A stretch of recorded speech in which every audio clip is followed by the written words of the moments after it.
jour, je me rappelle être au salon, je vois mon père entrer dans sa chambre, puis je vois la dame rentrer dans la chambre en question.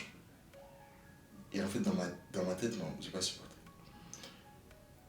J'ai dit, la dame en question, que je connais pas, rentre dans la chambre de ma mère, se douche dans notre douche, ses enfants courent dans notre maison, ils mettent des courses si elle n'est pas touchée dans le frigo.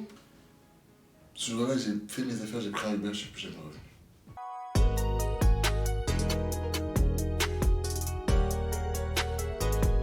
Bonjour à tous et bienvenue sur Résonance, votre podcast où on dit tout haut ce que chacun ressent tout bas.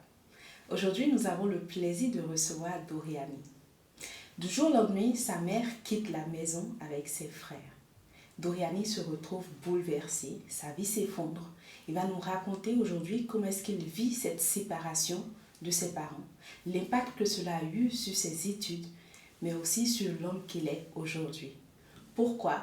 Tout simplement parce qu'au final, nous partageons tous les mêmes fardeaux et nourrissons les mêmes espoirs. Bonjour Doriani. Bonjour. Bienvenue sur Résonance. Merci beaucoup, c'est un plaisir. Le plaisir est partagé.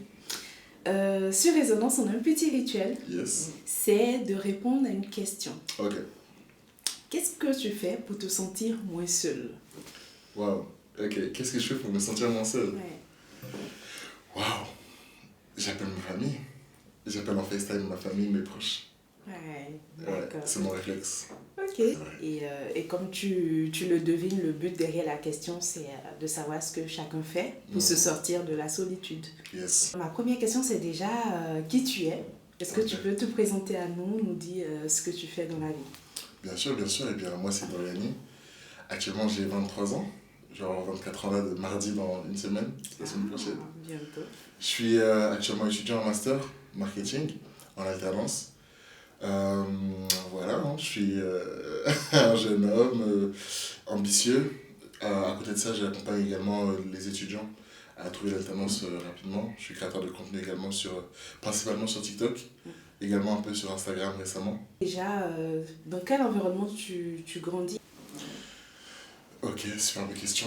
Alors pour répondre à la question dans quel environnement je grandis, eh bien c'est assez simple finalement. Je grandis dans une famille du coup congolaise, mes parents sont congolais. On grandit dans une vie on va dire paisible. On a une maison, on a un pavillon, un jardin, j'ai beaucoup de frères et sœurs ensemble, on est 7 en tout. À la maison on était 5 principalement. Et donc voilà, je suis l'aîné de la fratrie du côté de ma mère. Et donc voilà, une vie paisible. Après, on a commencé, comment dirais-je, on va dire à voir certaines choses différentes de notre entourage. On avait peut-être des parents qui étaient un peu plus, fermés que la moyenne, un peu plus sévères que la moyenne. D'accord, ok. Par rapport aux sorties, etc. Mais bon, nous on en rigolait, enfin c'est tout à fait vivable. Là, je situe, on est un peu aux alentours de début d'adolescence, mais c'est au fur et à mesure que tu grandis, où tu as ce besoin de liberté, que tu te rends compte qu'en fait, tu es totalement bridé. Il y a ses avantages, dans le sens où peut-être oui, ça peut laisser plus de temps pour travailler, se chercher, s'occuper, quand on n'est pas dehors, mais également ça a des gros désavantages qui fait que par exemple ça peut nous couper d'une ouverture au monde finalement, de vivre des expériences qu'un jeune de son âge doit vivre, de créer des connexions avec l'extérieur, et tout ça, c'est important. Tu nous expliquais que tes parents sont d'origine congolaise. Exactement. Mais est-ce que tu nous décris ton environnement familial, tout ça, c'est en France ou c'est au Congo? Oui, c'était une très bonne question. En effet, c'était en France. D'accord. Parce que je suis né en France, j'ai grandi en France. Et donc oui, c'était en France. Et à quel moment tout bascule dans le foyer familial? C'est une très bonne question parce qu'en effet, finalement, lorsqu'on analyse, il n'y a pas eu, on va dire, d'éléments déclencheurs. Ce n'était en fait qu'un effet crescendo, comme les signaux sont là depuis que je suis né finalement. C'est juste que j'ai commencé par être trop jeune pour les voir, puis trop insouciant pour m'y intéresser, jusqu'à finalement être totalement alerte et par rapport à cette réalité-là. Je vais commencer par vous expliquer du coup l'idée globale, puis on va aller dans le détail pour justement voir et bien jusqu'à, on va dire, quelle profondeur atteint la blessure. Ça s'est passé en 2023, du coup il y a 3 ans de cela. Mes parents se sont séparés. Ma mère est partie du jour au lendemain du foyer familial avec mes petits frères et sœurs et il nous a laissé uniquement moi et mon petit frère qui me suit. Du jour au lendemain. Du jour au lendemain. Pendant 2 mois, on ne savait pas où elle était. Elle refusait de nous donner son adresse. Non pas par méchanceté, on parlait avec elle tous les jours, mais par peur finalement de représailles, qu'on la donne à notre père parce qu'on veut l'aider, etc. Et que parce qu'il y avait une certaine violence. Et également, elle n'a pas voulu nous avertir par peur que notre père pense qu'on est sa complice. Oui, que vous étiez complice de la situation. Exactement. Donc c'est pour ça, du jour au lendemain, on va dire que la vie a basculé. Parce que finalement, tout ce que tu pensais acquis, tout ce que tu pensais posséder, tout ce que tu pensais vivre, éclate d'une seconde à l'autre. Et il faut ramasser les morceaux et essayer de reconstruire avec. Et ça a été réellement le défi depuis ces 3 dernières années, de tout reconstruire. Vraiment, je suis passé par des phases d'énormes remises en question, d'énormes, on va dire, même dépression, il faut se l'avouer, qui ont été très compliquées pour moi. Et aujourd'hui, si je suis là aujourd'hui, c'est parce que j'ai réussi, on va dire, à me relever de tout ça. Ça reste un combat de chaque jour. Mais j'ai réussi justement à trouver ma voie, si je puis dire, à aider d'autres personnes. Parce que c'est vraiment ma vocation avant tout d'aider les autres. Et aujourd'hui, j'arrive à le faire. Et donc, c'est pour ça que je me suis dit que ça pouvait être le bon moment de pouvoir faire un petit retour d'expérience, une petite rétrospective pour voir justement tous les fruits qu'on a pu tirer de cette période. Parce qu'honnêtement, dans ma vie, c'était une période sans précédent. Je ne pensais jamais vivre des moments comme ceci. Oui, totalement. Parce que je pense qu'aucun enfant ne s'attend à ce que ses parents se séparent. Et donc, pour creuser, pour comprendre, comment est-ce que toi, tu apprends cette séparation-là? Parce que tu dis c'est arrivé du jour au lendemain. Dans quelles circonstances? Est-ce que tu es sortie, tu arrives, maman elle est partie avec ses affaires? Comment est-ce que tu t'en rends compte? Avant l'événement, avant le jour J, la tension augmentait au sein du foyer. Mon père est quelqu'un de très, on va dire, colérique. C'est-à-dire que rien que des fois, par sa simple présence, tu sens qu'il y a quelque chose qui ne va pas. Mais bon, la tension commençait à augmenter. Dans la maison, il y a plusieurs disputes qui sont arrivées. Donc on sentait que le climat était un peu compliqué. Notre mère nous parle souvent à contrario. Notre mère a vraiment toujours essayé de d'installer un dialogue. D'installer un dialogue entre elle et nous. Ce que mon père n'a pas forcément réussi à faire. Mais ma mère a toujours essayé de mettre ce dialogue-là. Donc à travers des fois des phrases, elle nous disait un peu le truc sans trop nous mettre en haleine. C'est-à-dire qu'elle essayait de nous donner des informations. Voilà, est-ce que vous trouvez normal ce qui se passe? Imaginons que demain je pars, qu'est-ce que vous allez faire? Et nous, ça c'est révélateur, hein, mais je vais venir justement à comment j'ai découvert, mais ça c'est révélateur dans le sens où un jour elle nous a posé cette question, ouais, comment vous le prendrez, imaginons si je pars? Ça devait être 6 mois avant. Wow. On a dit, bah c'est trop bien. En fait, ah bon? Ça peut être, oui. Ok. Mais on ne mesurait pas la lourdeur de nos actes, la lourdeur de nos paroles. On a eu le réflexe de dire c'est trop bien. Parce que nous, pour nous, partir, ça veut dire quoi? Ça voulait juste dire, voilà, on a toujours nos 2 parents, mais voilà, elle prend juste un peu d'air. On voyait une espèce de liberté. Parce que comme j'essaie de dire depuis le début, on était enfermés dans une sorte de... On était enfermés dans le foyer, si je puis dire. On n'avait pas de liberté au point où même, j'avais 18 ans, mon frère 16, et ma mère avait son âge. On nous avait installé une application pour savoir où on était, à quelle heure. Est-ce que tu peux nous donner un exemple? Parce que là, tu as parlé du fait que vous étiez pistés. Ouais. Il y a des applications. Mais est-ce que tu peux nous donner un exemple de l'attention ou de ce qui pouvait se passer, par exemple, entre tes parents, qui fait que vous aviez eu conscience que ça n'allait pas? Un jour, j'ai jamais raconté au grand public cette histoire. Donc c'est assez étrange. C'est assez étrange, je l'avoue. Mais comment j'avais conscience finalement de ce bouillon? Oui. Un jour, j'étais dans ma chambre à l'étage et on commence à entendre des assiettes qui explosent, des assiettes. Donc moi, je descends. Mon petit frère est parti garder mes autres petits frères et sœurs pour essayer de comprendre la situation. Moi, je descends et je vois mon père énervé, je vois ma mère en pleurs, je comprends pas trop ce qui se passe. Et je vais peut-être dire quelque chose de choquant. Je vois mon père avec un couteau en train de menacer ma mère. Moi, c'est à ça que j'assiste. C'est très violent, mais c'est vraiment à ça que j'assiste.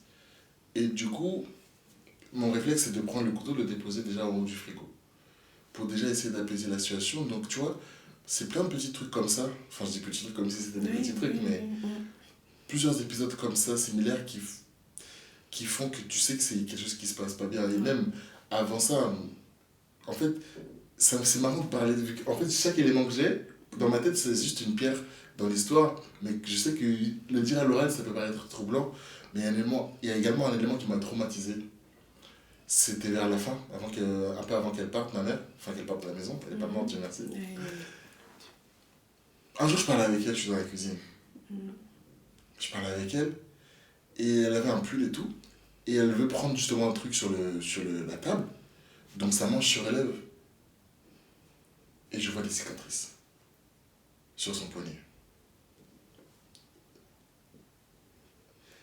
En fait, le moment où j'ai vu ça, mon sang a arrêté de tourner pendant une seconde. J'ai vraiment eu un froid d'un coup qui m'a glacé. Sur le moment, j'ai pas osé lui en parler, on en aura parlé après dans le futur. Mais j'ai vraiment pris conscience de la gravité parce que, tu sais, ça peut ne pas être tous les jours de la violence physique, mais des fois, la violence psychologique est plus violente que la violence physique. Le fait de brider, de surbrider pour rien finalement, de surprotéger pour rien, ça peut créer des graves traumatismes. Et tu sais, moi et mon frère, aujourd'hui, on a plein d'anecdotes de notre père qui nous bloquent pour telle ou telle chose. Mais je pense que nos anecdotes, à côté du vécu de ma mère, sont rien. Parce que ça a été réellement un gilet pare-balles pour nous. On a quand même eu nos petits projectiles, mais je pense que le plus gros a été reçu par notre mère. Et donc ça m'a vraiment troublé. Mais sur le coup, j'ai pas osé lui en parler, c'est bien après que je lui en ai parlé. Mais voilà, ça c'est les gros éléments qui ressortent. Mais c'était dans ce climat-là. Violence morale, un peu de violence physique, un peu de violence verbale. Et c'est comme ça depuis que t'es né finalement. Le père il a pas changé, c'est juste qu'au fur et à mesure que tu grandis, tu vois les choses. Si j'avais été plus jeune, j'aurais pas fait attention à ce détail-là. Pour moi, ça aurait été ma mère qui prend quelque chose sur la table. C'est pour ça que je dis, comme j'ai dit au début, les choses ont toujours été pareilles. Mais c'est moi, avec l'âge, elles ont commencé à se révéler à moi. Et c'est vraiment pas normal. Et d'ailleurs, là j'avance rapidement sur le temps, mais notre mère maintenant elle me dit, si j'ai fait ça, c'est pour que vous compreniez que ce n'est pas normal de traiter une femme comme ça. Et que vous comprenez qu'il y a des limites. Et je voulais aussi que vous puissiez voir autre chose de votre vie. Que vous ne pensez pas que la vie c'est ça. S'énerver, parler mal, bloquer, mais qu'il y a énormément un monde à l'extérieur. Je suis admirative de ta maman qui a eu le courage, tu vois, non seulement de vouloir vous protéger, mais d'être arrivée à partir à temps. D'être arrivée à partir à temps. Ouais. Et du coup, on revient à ma question initiale. Donc, à quel moment tu constates dans quelles circonstances tu constates que maman, elle est partie? C'était en juillet 2023. On était déjà pendant les grandes vacances parce que mon petit frère, il ne travaillait pas. Enfin, il s'était pas à l'école plutôt. Je suis au travail. Je suis au travail en alternance. Je me rappelle, là, j'étais en troisième année. D'un coup, mon père m'appelle. Mon père m'appelle, il me dit oui, ça va. Elle est où ta maman? Comment ça? Mais elle est où ta maman? Je vois, elle a fait à la maison, elle a pris toutes ses affaires. Moi, à ce moment-là, je fais waouh, qu'est-ce qui se passe? Moi, j'étais littéralement au travail, le matin, je l'ai laissé et je suis parti au travail. Non, elle est partie, elle a pris toutes ses affaires, etc. Essaie de l'appeler, essaie de la joindre. Moi, je sais pas où elle est. C'est comme ça que je l'apprends. Je rentre maintenant après le soir, la maison n'est plus comme avant. Parce que ma mère, elle a toujours eu cette âme d'artiste. Donc elle fait beaucoup de tableaux, qu'elle accroche un peu partout dans la maison, etc.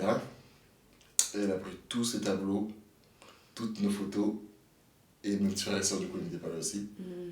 Donc je rentre, mais la maison déjà a plus du tout l'atmosphère dans laquelle j'ai grandi, si je puis dire. Et elle ne retrouvera jamais ça d'ailleurs. Au début on comprend pas, on voit notre père triste, c'est marrant ça d'ailleurs cet épisode. On voit notre père triste, mais on ne sait pas comment le consoler finalement. Dans le sens où, nous on a déjà été tristes, mais il nous a jamais consolés. Tu vois, on n'a jamais eu ce dialogue avec cette relation de proximité qui on fait que... on n'était pas proches du tout. Tu vois, dans toute notre croissance, on n'a jamais vraiment eu de dialogue, de relation père-fils. Ce qui fait que dans ce moment, je me sentais à la fois, je compatissais, mais j'avais l'impression que j'étais sans cœur.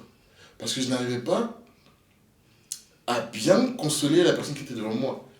J'arrivais pas. Parce qu'on ne me l'a jamais fait. Tu vois ce que je veux dire? Oui, totalement, je vois. Et c'était très intéressant à vivre. Moi, vraiment, toute cette expérience, très intéressant parce que finalement, tu en apprends sur toi et sur la relation que tu as même avec tes parents. Comment tu peux pas consoler tes parents? Avec du recul. Avec du recul, aujourd'hui. Parce que sur le moment, tu devais être mal quand même. Sur le moment, c'était... Toute cette période, ces 2-3 ans qui ont suivi ont été très traumatisants pour moi. T'arrives, la maison, déjà, vous ne mangez plus. C'était moi qui préparais, donc... des fois, on ramenait soit la nourriture enfin, mon père ramenait la nourriture de sa famille, ou bien on allait acheter des pizzas, bref. Déjà, ça a changé drastiquement. On essayait d'appeler notre mère, jusqu'au point où même au début, je me rappelle, je me vois envoyer des messages à ma mère en lui disant « Il faut rentrer. Papa pleure, on est là, à la maison, on est seul, on comprend rien, faut rentrer. » Et même dans ces moments, elle a su dire « Je vous comprends, mes enfants, je vous aime, mais je peux pas rentrer. » Quelqu'un disait ça, tu comprenais? C'était compliqué. On ne comprenait pas. Malgré que j'ai dit qu'on jubilait, soi-disant, oui, quand vous avez posé la question. On était à des années-lumière, t'imaginer que ça allait arriver un jour. Ou même que ça allait avoir cet impact-là sur l'atmosphère à la maison. On était à des années-lumière. C'est fait qu'au début, complète incompréhension, mais pourquoi tu veux pas revenir? Non, vous comprendrez, je vais vous expliquer, etc. Et puis d'un côté, il y a des choses qui se disent, de l'autre, il y a des choses qui se disent. C'était compliqué. C'était quoi ces choses-là? Sur les potentielles raisons de pourquoi elle serait partie, sur ce qu'elle aurait potentiellement fait, ou bien ce que mon père aurait potentiellement fait, etc. des deux côtés. Parce qu'on a 2 grandes familles. De mon côté, ma mère a beaucoup de sœurs et frères et sœurs, et de mon côté, mon père a également plusieurs frères et sœurs. Et du coup, c'était étrange. Mais il y a un élément qu'ils ont oublié dans toute leur altercation. Je parle des frères et sœurs de mes parents, surtout du côté de mon père. C'est qu'on existait. Et ça m'a profondément blessé. Profondément, pour plusieurs raisons. Qu'est-ce qui fait que tu dis qu'ils vous ont oublié? En 3 ans,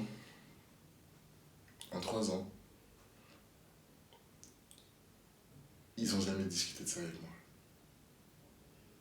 Jamais eu de discussion, on s'est assis, on dit c'est pas grave, tu sais, même des mots bateaux. Tu sais, dans la vie, des fois, des choses comme ça arrivent, maintenant il faut que tu sois fort. Même ça, j'ai pas eu.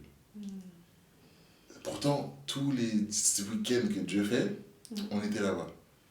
La chose arrive, juste le jour même où ça arrive, on vient me voir, ouais, qu'est-ce qui s'est passé, raconte-moi. Moi je prends ça pour de l'agression. Pas agression, genre on m'a tapé, mais même mental, dans le sens où tu viens me demander, j'ai l'impression que moi tu viens me soutirer des informations. Maintenant il y a 2 clans, on va dire. Qu'est-ce que tu veux? Tu veux me soutirer des informations? Tu viens me demander qu'est-ce qui s'est passé hier? Qu'est-ce que tu sais?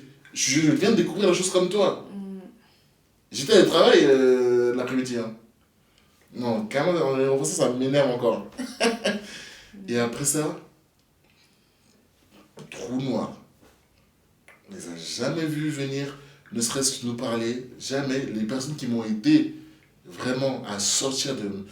Vu qu'à un moment, non, c'était vraiment compliqué. Je comprenais plus à quoi je servais. En fait, c'est comme si j'ai dit, t'as l'impression que quelque chose existe. Comme quoi j'ai des parents, j'ai une maison, j'ai une vie. Et ça explose dans tes mains. Et tu dois maintenant composer avec ça. J'avais plus ma place. En fait, est-ce que maintenant je suis grand frère? Je suis le père de mes petits frères? Vu que dans un foyer, celui qui assure la protection des enfants, c'est le père. Là, comme je veux vous l'expliquer, on se retrouve à la rue, désargenté. Donc maintenant, qui doit sauver qui? À quel moment vous vous retrouvez à la rue? Justement, parce que là, on est au stade où Ma Maman mère elle est est partie. partie, On a eu notre père. l'atmosphère familiale Là, on à est au la stade où maison. ma mère est partie. Moi et mon petit frère qui me suit, on est avec notre père. On ne sait pas où ma mère Ouais. est avec les petits frères et sœurs. Et de l'autre côté, on a les familles, Exactement. les grandes familles qui ne prennent pas soin de savoir comment vous allez, comment est-ce que vous abordez la chose, comment est-ce qu'on vous reconforte dans cette phase-là de séparation de vos parents. Ouais. Et là, d'un coup, tu nous parles de vous vous retrouver à la rue. Ouais. Qu'est-ce qui se passe? C'est l'épisode suivant. Voilà. Justement, nous, là, on va transitionner au moment où on ne sait pas où est notre mère, au moment où on sait où est notre mère. D'accord. Donc, à un moment, elle me donne, ma mère, et du coup, on commence à parler, du coup, on organise du coup une rencontre, ça faisait 1 mois et demi qu'on ne les avait pas vus. Hein. Elle me donne justement l'adresse du quartier où elle réside à ce moment-là. Donc, elle est chez sa grande sœur, justement, pour le moment, et c'était assez compliqué dans le sens où sa grande sœur vivait dans un studio, et elle est venue du coup avec 3 enfants d'un coup, et donc c'était très serré, je me rappelle, c'était très compliqué, mais voilà, au moins on les voit, etc. Mais il fallait qu'elle trouve une solution.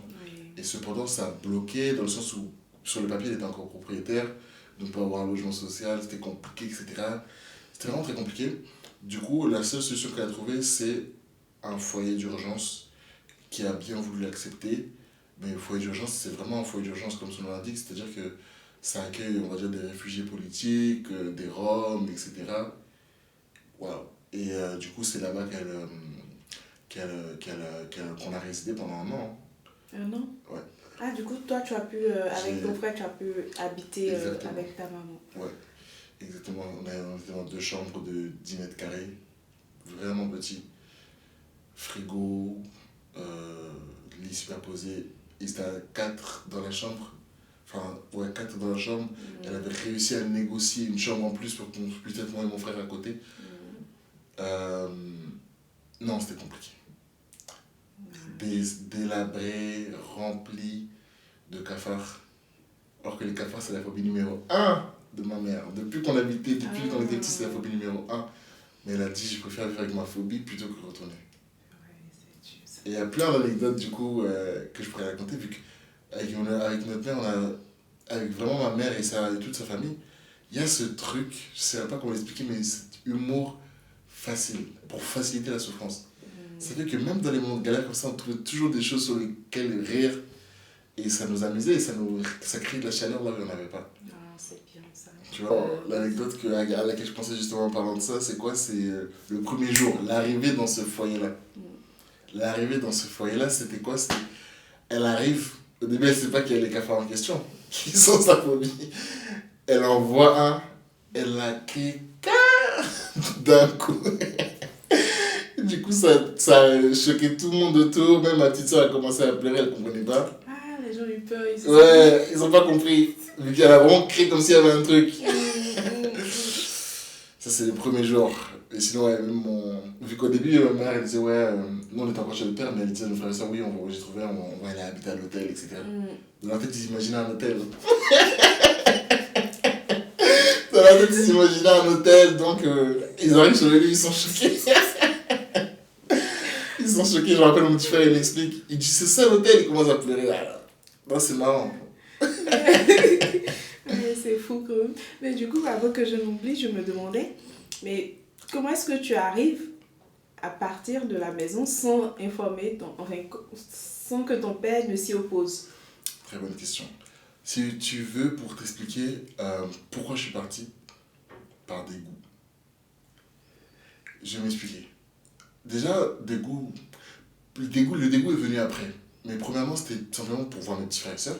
Donc j'alternais souvent. Une semaine ici, une semaine avec mon père quand même pour rester présent pour lui. Une semaine. Puis un jour, une dame vient de nulle part, même pas 2-3 mois après, avec des enfants.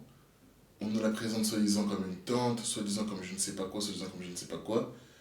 Et j'apprends que non, en fait, c'est la copine de mon père, 2-3 mois après.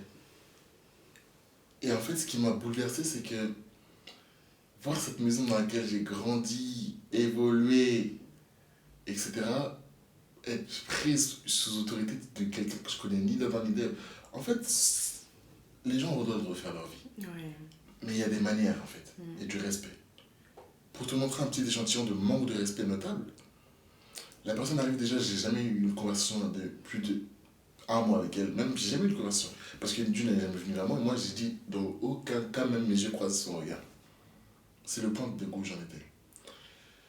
Et ces gens, en fait, elle venait avec ses enfants, et donc ils allaient dans nos chambres, ils dormaient dans nos chambres, etc. Elle faisait même des courses, elle marquait ne pas toucher, elle mettait dans le frigo. Donc, ces enfants peuvent toucher, nous non. Et un jour, je me rappelle être au salon, je vois mon père entrer dans sa chambre, puis je vois la dame rentrer dans la chambre en question. Et en fait, dans ma tête, non, j'ai pas supporté. J'ai dit, la dame en question, que je connais pas, rentre dans la chambre de ma mère, se douche dans notre douche, ses enfants courent dans notre maison, ils mettent des courses si elle n'est pas touchée dans le frigo.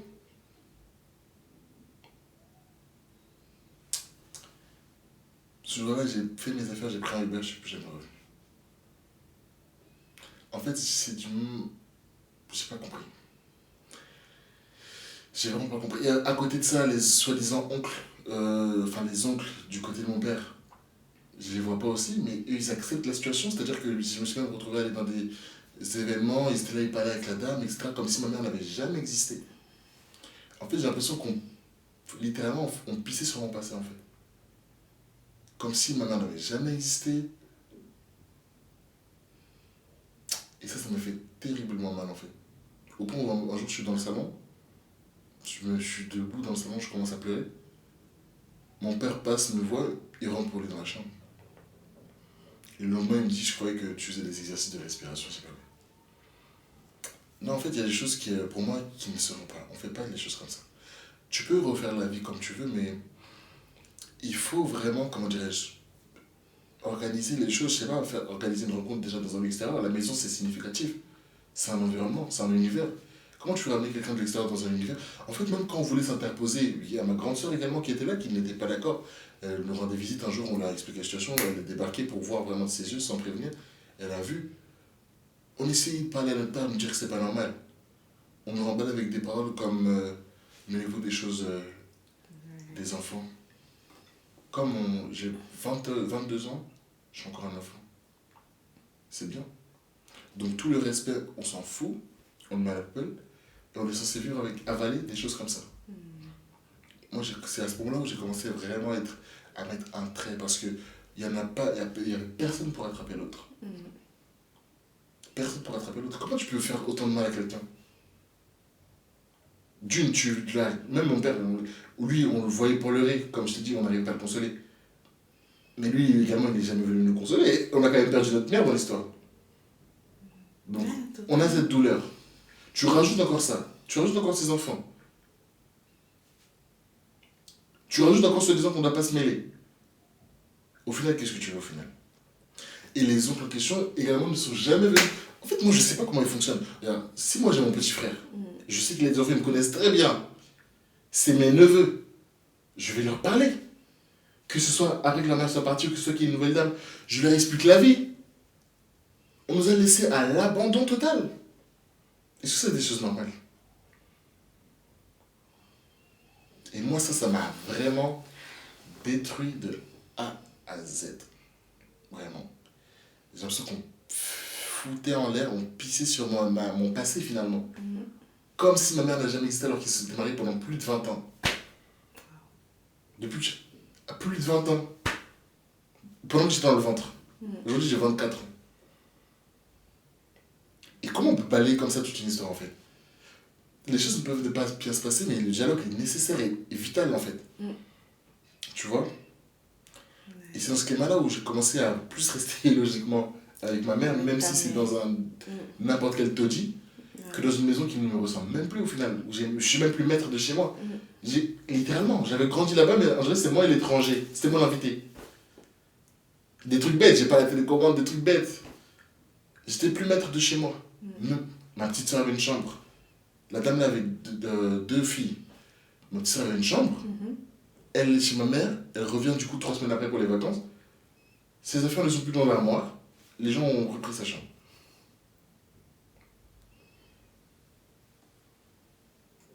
En fait, c'est l'invité au fait qui vient de laisser faire.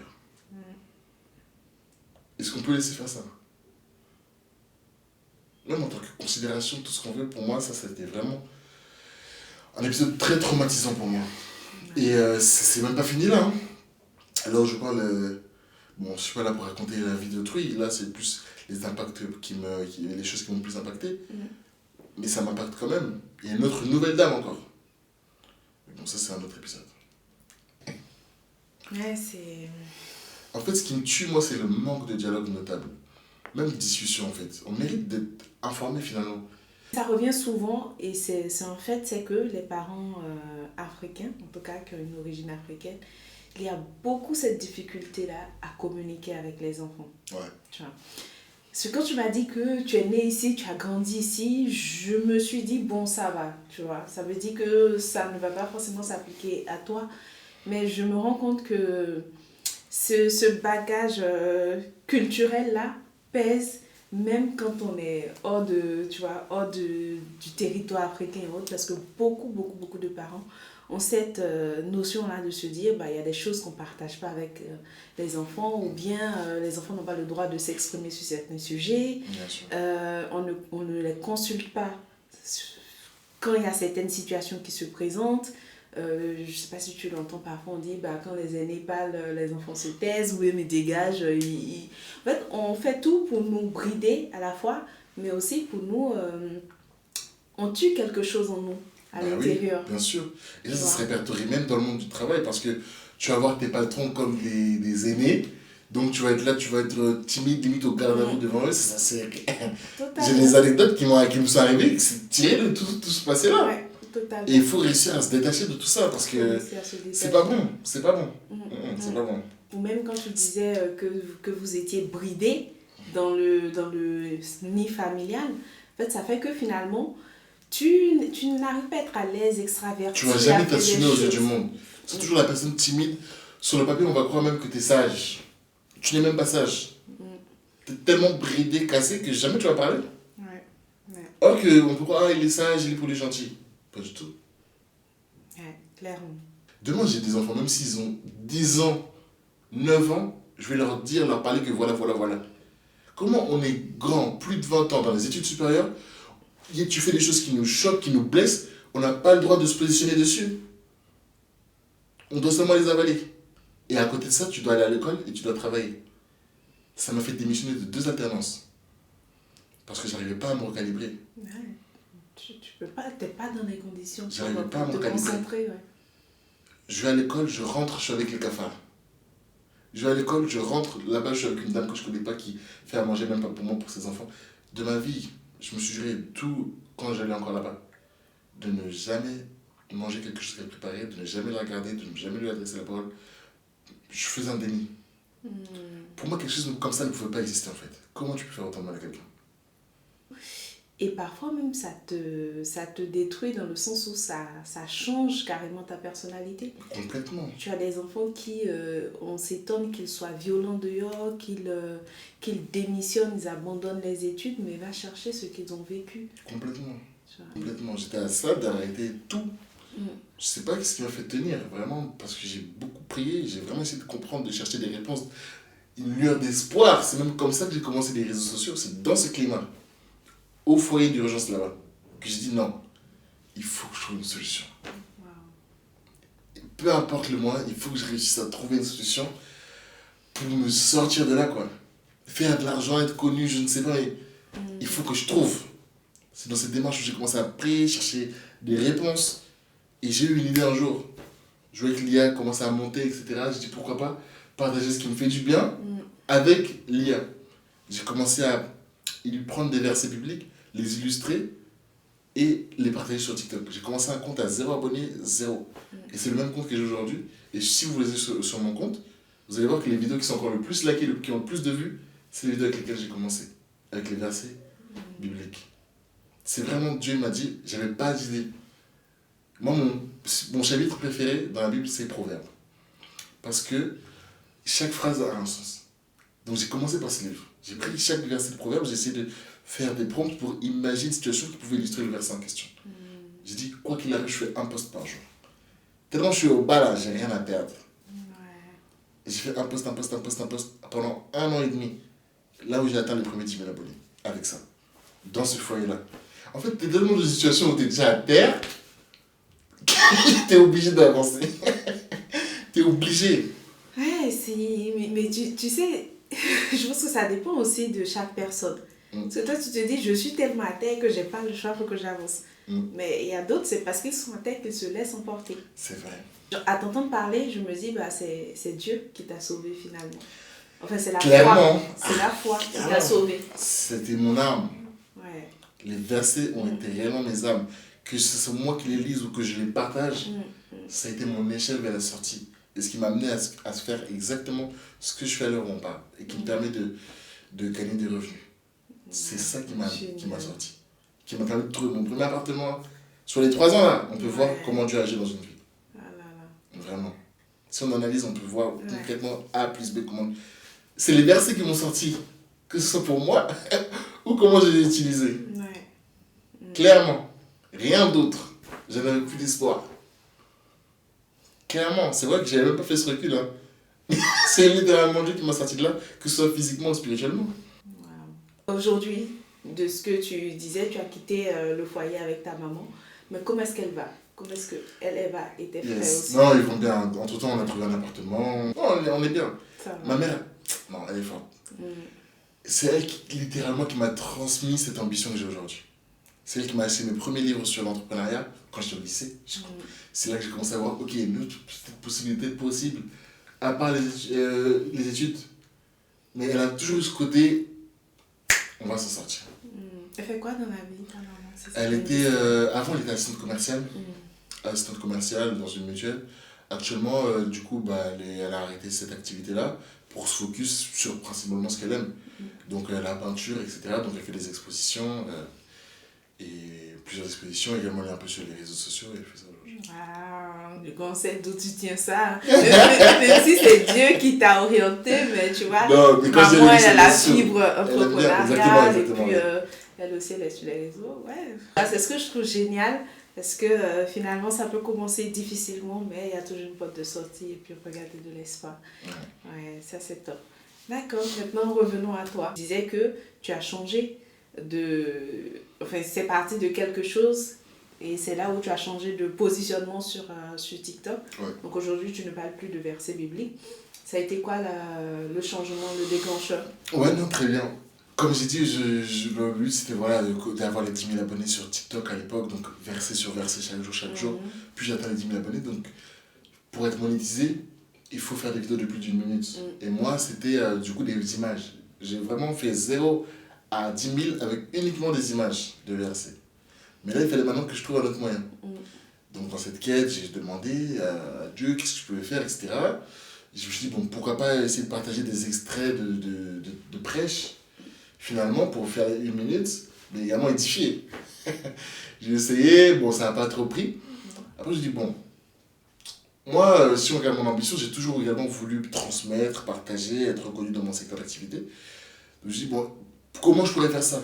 J'ai tout simplement partagé ce que j'étais en train de vivre actuellement avec mes différentes entreprises, mes différentes alternances. Comme ça n'allait pas, mais les gens ne savaient pas ça. Donc j'ai raconté comment j'allais démissionner d'une boîte pour en trouver une autre juste après. Tu vois, je racontais sur le thème, ouais, voilà, je compte faire ça. De toute façon, c'est simple, l'alternance, je vais en trouver une autre. Mais comment tu vas en trouver une autre?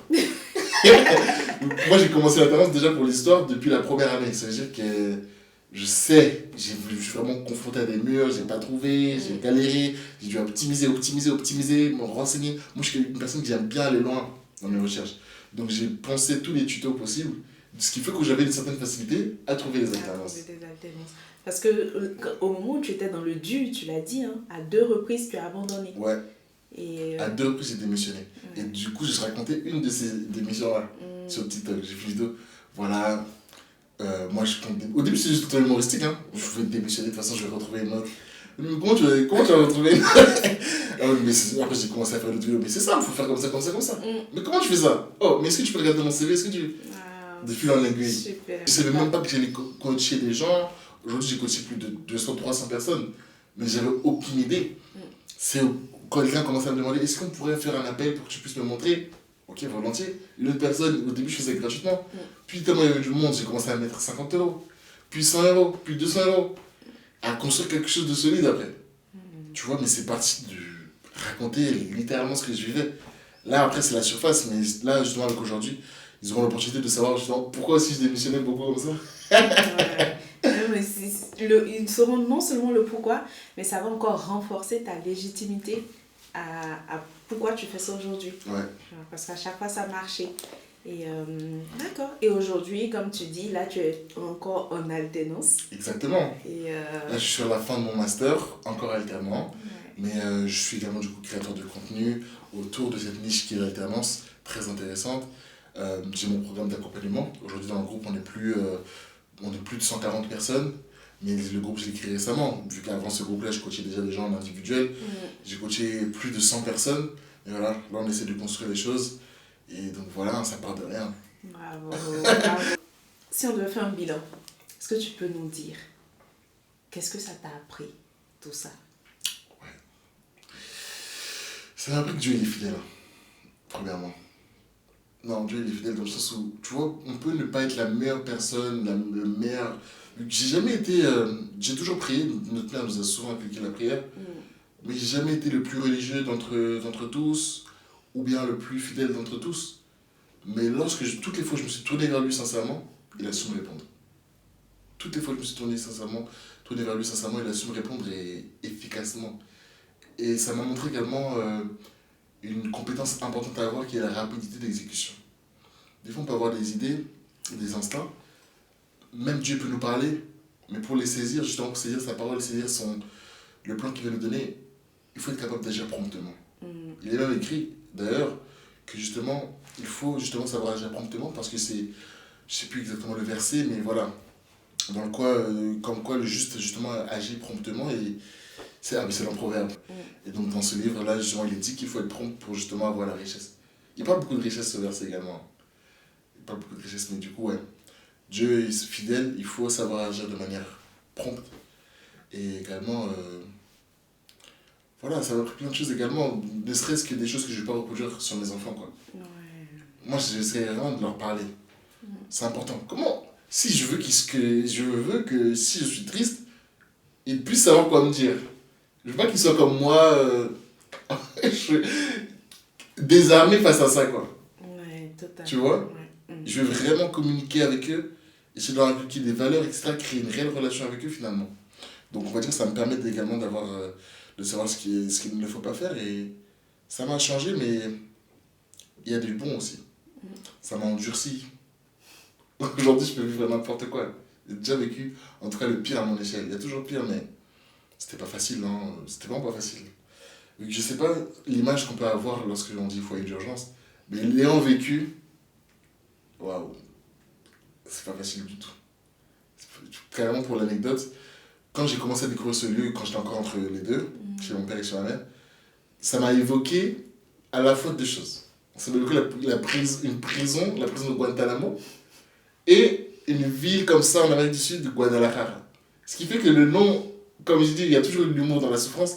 Le petit nom qu'on donnait à cet appartement en question, c'était Guadalajara. Et là, c'est vraiment une inside joke, mais pour dire l'ambiance qu'on essayait de mettre. Ouais. Pour nous, on n'appelait pas ça le foyer, on n'appelait pas ça le truc. On a trouvé un petit nom drôle, tu vois, alors que c'était pas drôle. Mais on essaie toujours de polisser le truc et vraiment, c'est ça, c'est vraiment une force vraiment qu'a eu ma mère et qu'aujourd'hui j'aimerais garder. Parce que tu sais qu'il m'arrive même d'être nostalgique De cette de cette époque. Je te jure, hein. On en parle souvent avec mon petit frère. Il nous arrive d'être nostalgique alors que c'était nul, hein. Même de repasser dans le quartier, dans ce quartier-là, ça nous fait des choses. C'est chargé. Ouais. Que ce soit en émotion, mais c'est chargé de souvenirs parce que non, la souffrance ça rapproche, mais c'est chargé de souvenirs. Tellement on a rigolé dans la douleur. Des fois on mangeait pas, des fois. Mais c'était drôle. Écouter son cœur aussi. Tu vois, écouter son cœur. Parce que je pense que si j'avais pas écouté mon cœur et ce que Dieu me disait dedans, j'aurais rien pu faire. Ouais. J'aurais rien pu faire. Ouais. Mais toujours avancer. Parce que j'ai essayé de stagner, j'ai essayé de m'asseoir dessus, mais ça brûlait. Mm. Quand tu t'assois, tu te poses sur tes positions, tu ne veux pas avancer même dans la galère, tu te noies en fait. Le mouvement crée des opportunités qu'on ne soupçonne même pas. C'est le mouvement qui m'aide à faire tout ce que je fais aujourd'hui. Donc vraiment, essayer d'être en mouvement, même si c'est dur. À un moment, quand je démissionnais, là, entre deux démissions, je me laissais... J'avais plus de motivation, mais c'est pas bon, parce que tu construis rien, t'avances pas, tu t'enlises dans le sable mouvant. Il faut vraiment toujours essayer d'être en mouvement, quoi. Non, Même totalement. comme j'ai dit, tellement j'étais dos au mur, je dis ne serait-ce qu'un post par jour, ça m'aiderait à avancer. Même si j'ai la flemme. Un post. Si je publiais pas un post, je vais rater parce que j'avais pas le droit de m'octroyer cette flemmardise. C'est une vraie discipline. J'avais pas le droit. Pour ceux qui créent du contenu, on sait qu'un post par jour, Ah, il mais faut oui. y aller. Ouais. Vu que ça me forçait à ouvrir la bulle tous les jours, ça me forçait, je devais partager un verset. Ouais. Et à créer une image avec l'IA, mais je n'avais pas le droit de ne pas faire ça parce que sinon c'est dire quoi que je suis confortable. Est-ce que je suis confortable dans ce que je suis là, dans la situation dans laquelle je vis? Est-ce que j'ai envie de rester dedans? Non. Donc avance, qui va te chercher de là? Personne. Si ce n'est toi-même. Ça m'a vraiment appris à compter sur moi, à compter sur moi également, tu vois, et ça m'a responsabilisé aussi. Non, ça m'a apporté beaucoup de choses.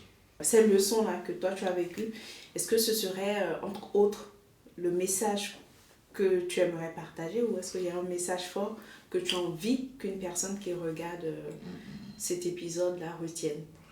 Waouh.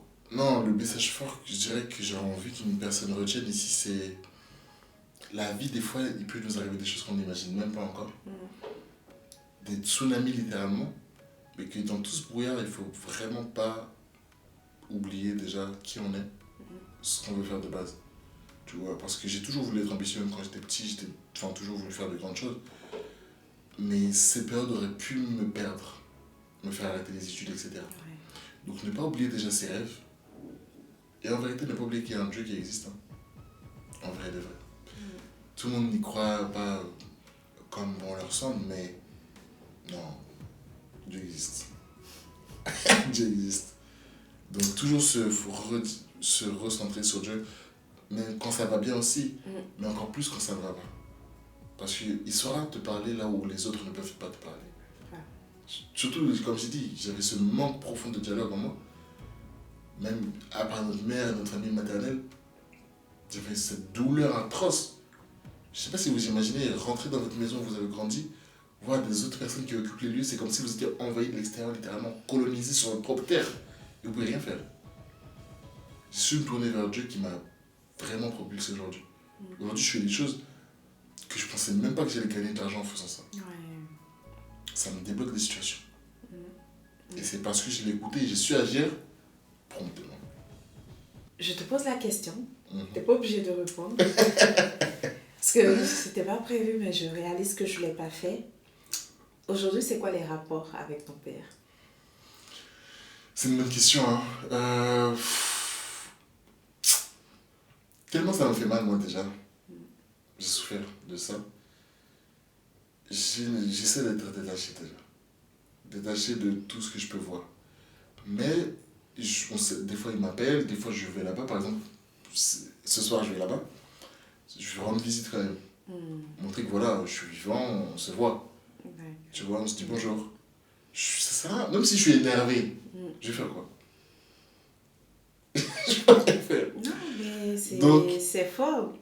D'autres seraient énervés et auraient coupé les ponts, auraient tourné la page en mode tu n'existes plus. Ça reste mon père, même si il sait très bien. En fait, il y a eu un moment, même j'ai omis de le dire, où voilà, où j'ai craqué. Quand j'ai vu la dame aller dans ma chambre, dans la chambre de ma mère, je suis sorti, j'ai parti en Uber, mais dans le Uber, j'ai écrit un message où j'ai dit noir sur blanc tout ce que je pensais. Noir, c'est du manque de respect, c'est pas possible de faire ça, comment tu peux faire ça, etc. etc. Vraiment, est-ce que pour toi c'est normal? J'ai envoyé. Il m'a appelé dans la nuit, vu qu'il travaille de nuit. Il m'a appelé, je dormais. C'est le lendemain, on s'est appelé.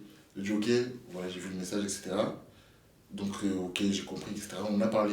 Ok. Et depuis ce moment-là où j'ai vraiment. J'ai livré, Ouais. Il sait vraiment ce que je pense. Après, il peut continuer à faire ce qu'il a envie. Oui. Ben, après, il continue. La preuve. Mais au moins, moi, il sait déjà. Hein. Mais au moins, tu as libéré ce que tu avais Voilà. en J'ai toi. dit noir sur blanc ce que je pensais. Ouais. Maintenant, il sait ce que je pense, il sait ce que je pense pas. Maintenant, je peux lui dire bonjour et il va rien m'arriver. Ok, ouais. C'est passé, j'avance en fait. Non, c'est bien. Et c'est bien que tu aies accepté de répondre à la question. Parce que je pense que beaucoup vont se poser la question aussi. D'accord, bah écoute, merci. On arrive voilà, à la fin, pratiquement. Et on a un petit rituel de fin. Yes. Donc, c'est de te lire un mot que l'invité précédente a laissé. Waouh, ok. Je te le lis. La vie est belle. Toutes ces étapes sont très importantes pour nous grandir.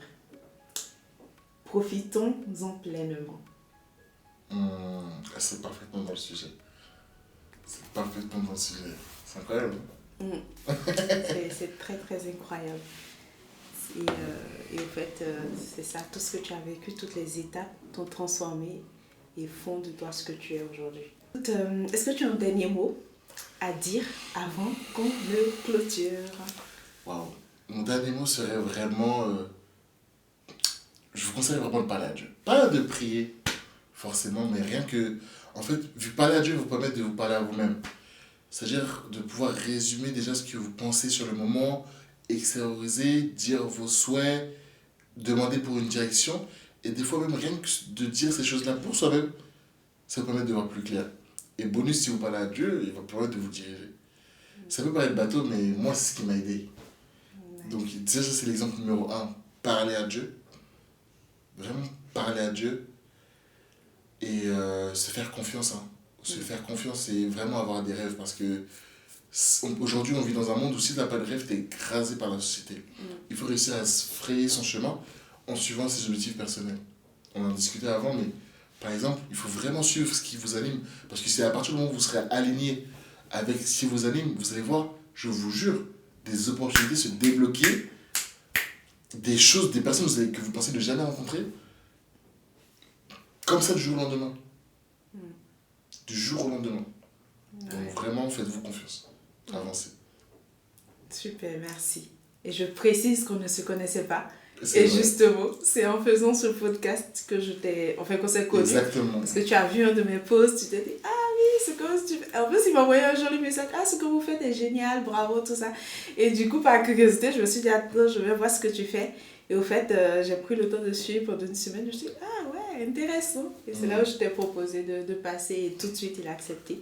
Donc, ton message colle parfaitement. Quand tu es aligné, tu trouves des connexions, exactement. Ça te crée des opportunités. Ah, mais c'est la preuve, j'avoue. Voilà. Non, c'est la preuve, c'est pour illustrer tes propos. Bien sûr. Ouais. En tout cas, merci. Merci à toi, hein. C'est un vrai plaisir. D'avoir eu confiance, d'avoir accepté de t'ouvrir via ce canal. Je pense que tu en as conscience déjà. Tu es courageux.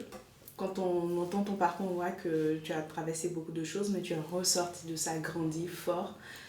Et on ne peut que te souhaiter beaucoup de belles choses. Merci beaucoup, c'est la réussite, l'atteinte de tes ambitions. Et que tu sois voilà, un big boss bien riche comme tu le souhaites. Quoi. On va travailler pour... Merci, en tout cas, merci encore. Merci à toi, hein. Vraiment c'est magnifique ce que tu fais. Moi, comme elle a dit, on ne se connaissait pas du tout. C'est à travers ton contenu, j'ai vu ce que les gens partageaient, les histoires rocambolesques. J'ai dit non, c'est trop intéressant. Je suis obligé même d'envoyer un message là pour féliciter. Parce que non, j'ai aimé en fait cette initiative de faire parler le parcours. Les parcours sont trop importants.